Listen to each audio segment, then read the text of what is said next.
I'm Richard Heydarian. I'm a Manila-based academic and author, and I focus on Asian geopolitics. The US is really in a tough position. It's kind of like a damn if you do, damn if you don't position. If the US says, well, we're totally neutral, we don't want to do anything about this, then the world will say the US leadership is over, right? Because you were supposed to be sheriff in the town, right? Because for the past 7 decades, the US Navy has dominated the South China Sea.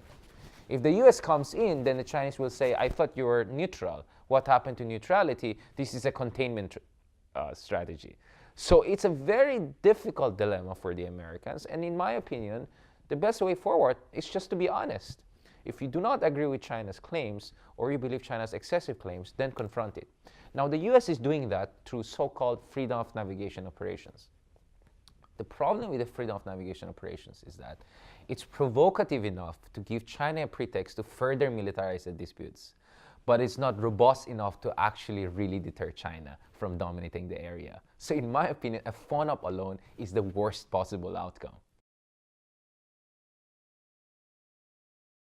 The best way for the US to help is continue with the phone-ups, kind of in-your-face phone-ups, the same way that China does in-your-face to smaller, weaker countries. So it's kind of like taste of your own medicine kind of dynamic going on there. But at the same time, back it up with other things.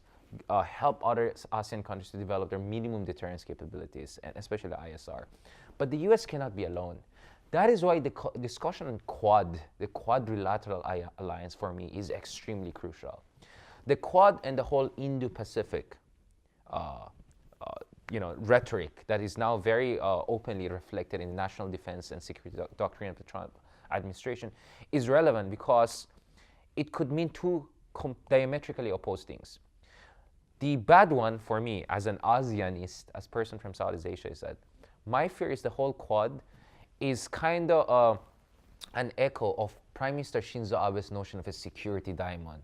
Essentially, create a perimeter of containment against China. That was the 2011 speech that Shinzo Abe of Japan gave. And the other one is Admiral Harris of the US notion of kind of a quadrilateral alliance of whereby what happens here is ASEAN, Philippines, unreliable, you can't check China, you know what, we big boys are going to come in and take care of the situation. I hope that's not where this is going. But if the ASEAN, if the Philippines don't actually try to constrain China through norms of dialogue, of negotiation and international law, then I think that's the dynamic we're looking at.